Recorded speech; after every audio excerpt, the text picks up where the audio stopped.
I'm not here to ask for sympathy. I just want someone to know the truth. My name is Laura Bennett. I was born in Kansas. Simple girl, raised on black coffee and hard work. I became a mother when I was 22, and I became a widow when I was 24. Tyler, my only son. He was everything to me.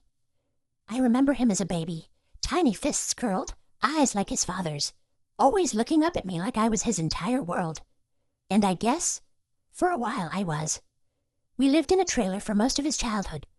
I worked mornings at a grocery store and nights cleaning office buildings. Never had time for myself. Never had extra money. But I made sure Tyler had clean clothes, hot food, and the best damn school supplies I could afford. Even if it meant wearing the same pair of shoes for 3 winters. I used to sew messages into the insides of his coat. Love you always, Mom. I don't know if he ever noticed. Maybe he did. Maybe he didn't. He got into a university in New York City. Full scholarship. I cried for 2 days straight. Proud tears. At the airport, I hugged him so tight he laughed and said, Mom, I'll call you every week. I promise. But the weeks turned into months, and the calls turned into silence. I'd leave voicemails. Ty, did you eat today? Just wanted to say I love you. Call your old lady when you get a chance. But he never called back. The next time I heard from him was 3 years later, a photo in a magazine. There he was, in a tailored suit, standing next to some fancy CEO. The caption read, Tyler Bennett, youngest tech executive to make Forbes' 40 Under 40. There was a quote from him in the article. He said, My parents always taught me to work hard. Parents, plural. I read that line about 15 times. A few months after that, I went to New York. Didn't tell him. I thought it'd be a surprise. I wore my best dress, brought a Tupperware of his favorite cookies, peanut butter with sea salt, just how he liked them. When I reached his apartment, a beautiful girl opened the door. She looked confused. Hi, I said. I'm Tyler's mother. A second later, Tyler appeared.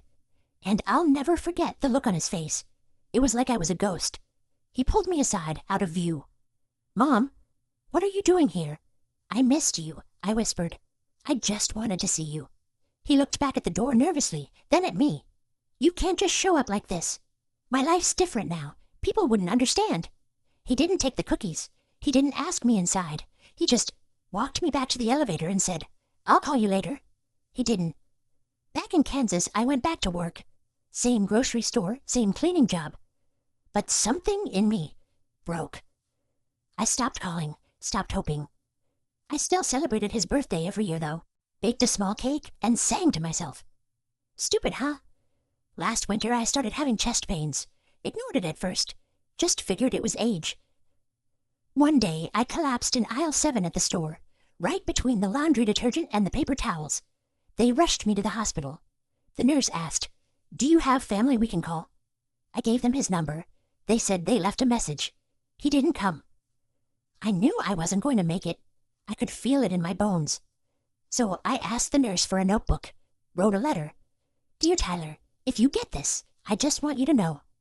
I was never angry. I was proud, even when you forgot me. I hope you find happiness. I hope you find love. Just, if you ever have a child, don't let them grow up wondering if you loved them. Because I always loved you. Even when you didn't call. Even when you looked through me like a stranger. Even now. I died that night, alone, in a hospital bed. No hand to hold. No voice to hear. Just beeping machines and cold white sheets. They said Tyler came the next morning. Too late. He sat by my bed, held my hand even though it was already cold.